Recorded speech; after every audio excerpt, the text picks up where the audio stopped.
There are men who wear their rank on their collars, flashing brass that catches the light so everyone knows who is in charge.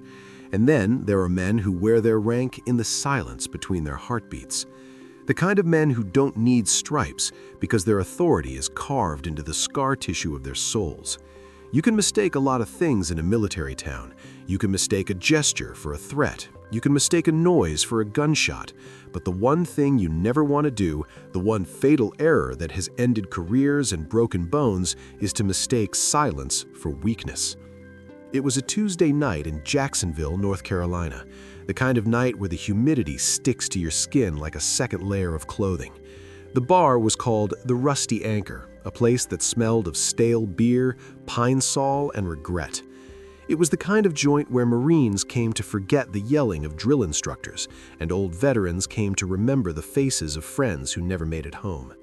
In the corner, mopping the floor with a rhythmic, agonizing slowness, was Elias. To the casual observer, Elias was just part of the furniture.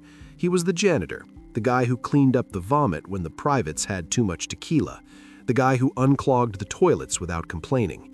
He moved with a heavy limp, dragging his left leg as if it were a burden he was forced to carry. His back was hunched, his hair nothing but thinning white wisps against a scalp mapped with age spots. He looked fragile, like a stiff wind could blow him over. But then there was the noise. Through the front door burst a squad of fresh graduates from the School of Infantry, high and tight haircuts, boots that still had the shine of the PX on them, and egos that could barely fit through the doorframe. Leading them was Corporal Vance. Vance was the type of Marine who thought the uniform made the man. He was 22, loud, and drunk on his own perceived power. He had just picked up Corporal, and in his mind, that made him the king of the world. He was shouting war stories that weren't his, laughing too loud, and shoving his way toward the pool table. Elias was in the way. The old man was wringing out the mop into a yellow bucket. He didn't see Vance coming. The corporal, looking back at his buddies to crack a joke, slammed into the old janitor. Water sloshed out. Dirty gray water splashed over the shine of Vance's boots. The bar went quiet. Not the good kind of quiet. The kind of quiet that happens right before a grenade goes off. "Watch where you're going, cripple!" Vance shouted. He shoved Elias. It wasn't a playful shove. It was violent. Elias stumbled back, gripping the mop handle to keep from falling. The bucket tipped over completely, a tidal wave of grime spreading across the floor. Elias said nothing. He didn't look up. He just bent down, his knees popping audibly, to pick up the bucket. "I'm talking to you, old man. Look at my boots. You know how long it takes to spit shine these? You think you can just wander around here like a zombie and ruin my gear?" Vance yelled. The other Marines in Vance's unit laughed. It was a nervous laughter, feeding off the bullying. Vance, emboldened by the audience, stepped closer. He kicked the bucket out of Elias's hand just as the old man reached for it. The plastic clattered across the room, spinning to a halt near the jukebox. "You're pathetic. Look at you, limping around. Probably never served a day in your life, did you? Just another washed-up civilian mooching up the Corps. I bet that limp is fake just to get sympathy tips." Elias froze. He stood up, slowly, painfully. For the first time, he lifted his head. His eyes were not the watery, faded eyes of a geriatric. They were hard, gray, like the ocean before a hurricane. The bartender, a retired sergeant major named Sal, stopped wiping a glass.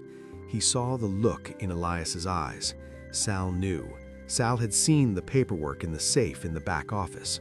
Sal felt the blood drain from his face. Elias looked at Vance. He didn't shout. He didn't posture. He spoke in a voice that sounded like gravel grinding against steel. "The mud doesn't care about your shine, Corporal, and neither does the Reaper." Vance scoffed, stepping into Elias's personal space, chest puffed out. "Who do you think you're talking to? I'm a squad leader. I'm the tip of the spear. You're nothing but the janitor." Elias tilted his head slightly. A ghost of a smile, terrifying and devoid of humor, touched his lips. "They didn't call me a hero, boy, and they certainly didn't call me a janitor. They called me Wraith." At the mention of that word, Sal, the bartender, dropped the glass he was holding. It shattered on the floor. The sound was like a gunshot in the silence. Sal vaulted over the bar, moving faster than a man his size should, rushing to get between the young corporal and the old janitor. Because Sal knew something Vance didn't. He knew that the boy wasn't poking a harmless old man. He was poking a sleeping dragon, and the dragon had just opened its eyes. The boy didn't know it yet, but he had just signed the death warrant for his career and the psychological safety of his entire unit. He was staring into the abyss, and he was too arrogant to see that the abyss was staring back, calculating the most efficient way to dismantle him. Sal stood between them, his chest heaving. He was a big man, a man who had seen combat in Desert Storm, a man not easily rattled, but he was sweating. He turned his back to Elias, shielding the old man, and faced the young corporal. "Vance, get your squad, get your gear, and get the hell out of my bar, now." Vance looked confused. He laughed, a jagged, nervous sound. "Sal, relax. I'm just teaching the help a lesson. He messed up my boots." "You listen to me, you little idiot," Sal hissed, his voice trembling with a mixture of rage and fear. "You aren't teaching him anything. You are standing in the shadow of a mountain and thinking you're tall. Do you have any idea who is standing behind me?" Vance sneered, looking over Sal's shoulder at Elias, who had returned to his mop, his movements methodical, hypnotic. Yeah, a cripple with a mop. Sal grabbed Vance by the collar and dragged him to the far end of the bar, away from Elias. The other Marines gathered around, sensing the gravity of the moment. The music had stopped. The only sound was the rain hammering against the roof and the rhythmic swish-swish of Elias's mop. "You kids think warfare is loud," Sal whispered. "You think it's airstrikes and tanks and kicking down doors. You think it's glorious. You don't know about the quiet war. You don't know about the men they sent in when they didn't want the world to know we were there." Sal poured himself a shot of whiskey, his hands shaking slightly, and downed it in one go. 30 years ago, Operation Stone Viper. Have you ever heard of it? The Marines shook their heads. Of course they hadn't. It wasn't in the history books. It wasn't on the History Channel. "It was Cambodia," Sal continued. "Officially, we weren't there. Unofficially, a recon team got pinned down in a valley by 200 insurgents. They were cut off. No air support, no extraction. The radio was dead. They were waiting to die. They had one asset in the region, a solo operator. Call sign, Wraith. He wasn't recon, he wasn't SEALs, he was something else. Project SOG, the guys who didn't exist." Sal's voice dropped an octave, turning into a storyteller's cadence. The enemy commander had set up a perimeter. They were going to starve the recon team out. Then the disappearances started. Not killings, disappearances. A sentry would be standing post and then he was just gone. No scream, no blood spray, just empty air. For 3 days, Wraith hunted them. He didn't use a radio, he didn't sleep. He crawled through 3 miles of swamp, dragging a broken leg, the same leg he limps on now after a mortar round landed near him. He didn't evacuate, he set traps, he used their own fear against them. By the 4th morning, the enemy unit broke. They fled the valley. They left their weapons, their supplies, and their dignity. They ran because they thought the jungle was haunted. When the recon team finally walked out, they found Elias sitting on a stump, cleaning his knife. There were 47 confirmed kills in that perimeter. He had fired 3 bullets. The silence in the bar was absolute. The young Marines looked at the old man. Elias was still mopping. Swish, swish. "Ball," Vance whispered, though his voice lacked conviction. "That's just a campfire story, Sal. Look at him. He's a broken old man." "He's broken because he carried the weight of things you can't even imagine," Sal snapped. "He retired to silence. He took this job because the rhythm of the mop helps him sleep. He doesn't want trouble, but if you bring the war to him, Vance, he will finish it." Vance looked back at Elias. The ego of youth is a powerful blinder. It protects the mind from truths it doesn't want to accept. Vance couldn't reconcile the legend with the reality. He chose to double down. "I don't care what he did 30 years ago. Tonight, he disrespected a non-commissioned officer, and I'm going to make sure he knows his place." Vance grabbed his cover and marched towards the door, stopping only to spit on the floor Elias had just cleaned. "Hey, Wraith, you missed a spot." Elias stopped mopping. He looked at the spit. Then he looked at Vance. He didn't blink. "It'll rain soon, Corporal. The rain washes everything away, even the stains you leave."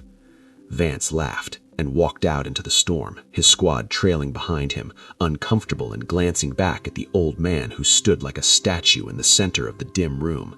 They thought it was over. They thought they had won the social dominance game. But the universe has a way of balancing the scales, and the weight was about to crash down. The next morning, the hangover was the least of Corporal Vance's problems. He stood in formation with his squad, sweating out the alcohol, waiting for the morning colors. But something was wrong. The atmosphere on the base was frantic. MPs were patrolling the perimeter with increased frequency. Black SUVs with tinted windows were parked near the battalion headquarters. The rumor mill was churning. Some said a senator was visiting. Others said war had been declared. Then the order came down. All hands to the parade deck. Immediate inspection. Vance straightened his uniform. He was confident. Inspection was his game. He looked good. His boots were re-shined. A group of officers walked onto the deck. But it wasn't just the battalion commander. Walking at the front was a man wearing 3 stars. Lieutenant General Holloway, the commander of the entire Marine Expeditionary Force. The formation snapped to attention. The sound of 1,000 heels clicking together echoed off the barracks walls. General Holloway walked the lines. He didn't look happy. He looked like a man on a mission.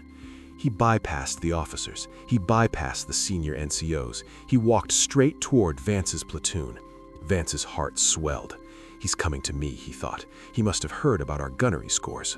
The general stopped in front of Vance. He looked the young corporal up and down. "Corporal Vance?" "Yes, sir. Good morning, sir." "I heard you had an interesting evening at the Rusty Anchor last night." Vance froze. His blood ran cold. How did the general know?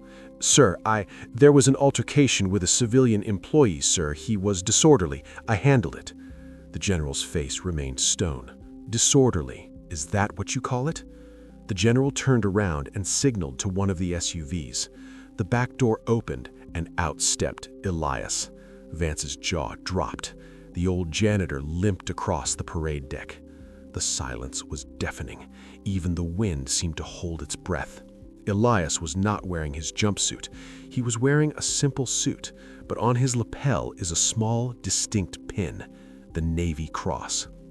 Elias stopped next to the general. He didn't salute. He just stood there, his hands clasped behind his back. "Corporal Vance, do you know who this man is?" General Holloway asked. The janitor, sir." General Holloway turned to the entire battalion, his voice booming without a megaphone. "This man is Master Sergeant Elias Thorne, retired. When I was a lieutenant in the jungle, I stepped on a pressure plate. I froze. I was dead. Everyone knew it. This man, this janitor, crawled on his belly for 4 hours through an active minefield while under fire to disarm that device with a combat knife and a piece of wire. He saved my life. He saved the lives of every man in my platoon." Holloway turned back to Vance, his eyes burning with a cold fury.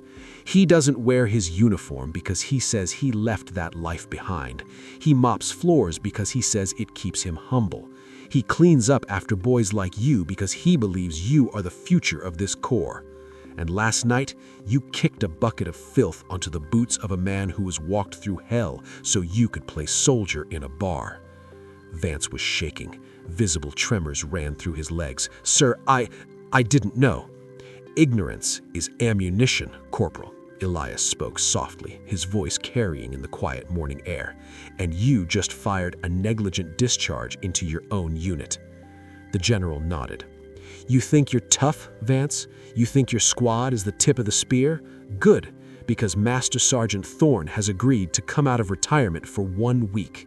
He is going to run a special training evolution for you and your squad. You are going to the Dismal Swamp. Your objective is to survive for 48 hours. Master Sergeant Thorne will be the opposing force, just him, against your entire squad. If you catch him, I'll forget this happened.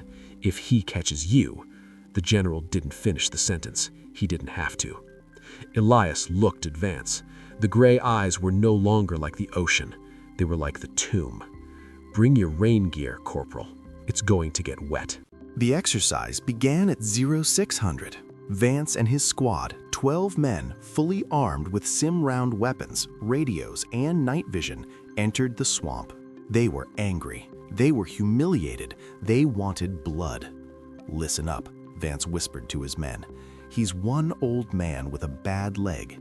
We spread out, we sweep the sector, we bag him in an hour, and we go home. We show the general that the future is now." They moved in a tactical wedge formation. They were technically proficient. They knew the manual, but the manual doesn't account for a ghost. In the first hour, they found tracks, distinct boot prints dragging a left leg. "He's sloppy," a squad member whispered. "Look at this trail. We're right on him." They followed the tracks for a mile, deeper into the thickest part of the swamp. The mud sucked at their boots. The mosquitoes swarmed. Suddenly, the point man stopped. "Hold up. The tracks, they just stopped." The footprints ended in the middle of a mud flat. There were no trees nearby to climb, no brush to hide in, just nothing. "Spread out. He's here somewhere," Vance ordered. Snap.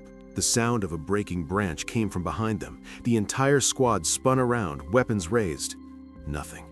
Then the radio on the rear guard's shoulder crackled, not with static, but with a voice, a raspy, calm voice. "Check your 6. The rear guard turned. He was gone. "Miller! Miller! Report!" Vance yelled. Silence. Miller had vanished. There was no struggle, just a weapon left leaning against a tree, and hanging from the barrel of the rifle was a single, dirty rag, the same rag Elias had used to clean the bar. Fear began to creep in, real fear. By hour 4, they were down 3 men. They hadn't seen Elias once. They were firing at shadows now. Every rustle of leaves sent them into a panic. The old man with the limp was moving faster than they could run. He was using the terrain like a chessboard. He separated them. He confused them. Vance found Private Jenkins tied upside down from a tree branch, swinging gently. Jenkins was unharmed but terrified, his mouth taped shut. On his chest was a note written in mud. "Too loud." Vance cut him down. "Group up, tight 360, nobody wanders off." They huddled together, backs to each other, weapons pointing out into the darkening woods. The sun was setting. The swamp was coming alive with the sounds of the night. And then the psychological warfare began. From the darkness, a whistling sound emerged. It was a tune, a slow, haunting melody. "Pop Goes the Weasel." It came from the left, then the right, then seemingly from above. "Where is he? How's he doing that?" a young private screamed. "Stay calm, it's ventriloquism or some speaker trick. Stay focused," Vance shouted, trying to hold his command together. But they couldn't stay focused. They were exhausted, they were wet, they were being hunted by a myth. One by one, the squad was picked off.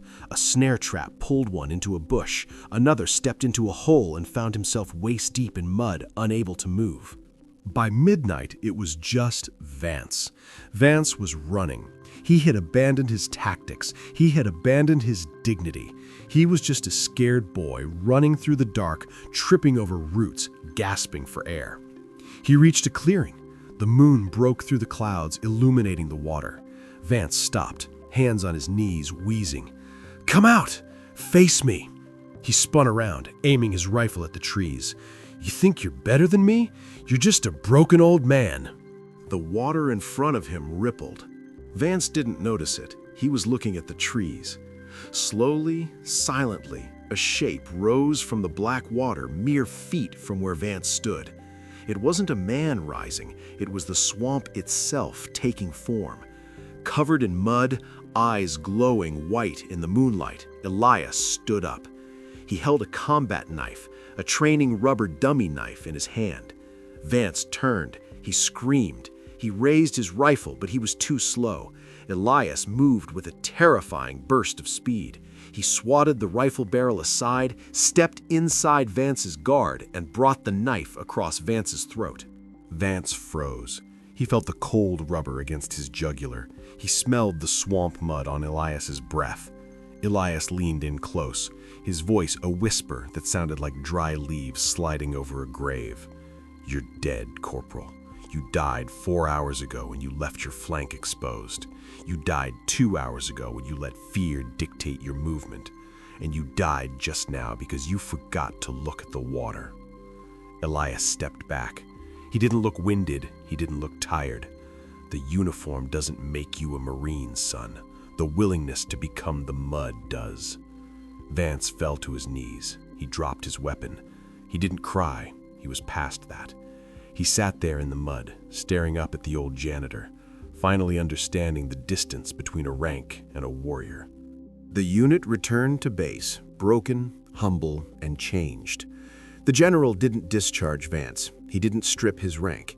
He knew that Elias had taught the boy a lesson that no brig time could ever match. 3 days later, Vance walked into the Rusty Anchor. It was early. Elias was there, mopping the floor. Swish, swish. The bar was empty except for Sal. Vance wasn't wearing his dress blues. He was in his utilities. His boots were clean, but not flashy. He walked with a different gait. Less swagger, more purpose. He walked up to where Elias was working. He stopped. He didn't say a word. Vance reached into his pocket and pulled out a small rectangular box. He placed it on the table next to the bucket. Inside was a brand new high-quality mop head and a bottle of expensive aged whiskey. "I'm sorry, Master Sergeant." It was simple, direct, no excuses. Elias stopped mopping. He looked at the box. Then he looked at Vance. "The floor is wet, Corporal. Watch your step." Vance nodded. "Yes, Master Sergeant. I'll watch my 6, too." Elias cracked a smile, a real one this time. "Good. Now grab a rag. The bar doesn't clean itself." And for the next hour, the corporal and the Master Sergeant cleaned the bar in silence.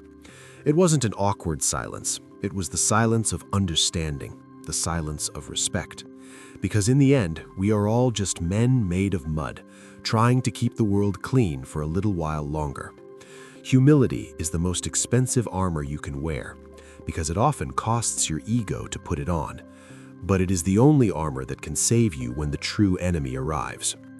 Corporal Vance made a mistake that nearly cost him everything, but he gained a mentor who taught him what it truly means to serve. Never judge a book by its cover, and never judge a warrior by his limp. You never know which scars were earned holding the lines so you could sleep at night. If you enjoyed this story, if you felt the rain and the fear, do us a favor. Hit that like button. It helps us find more stories like this. Subscribe to Military Stories and ring the bell so you never miss a briefing. Share this video with someone who needs a reminder about respect. I'm your host, signing off. Stay safe, stay humble, and watch your 6.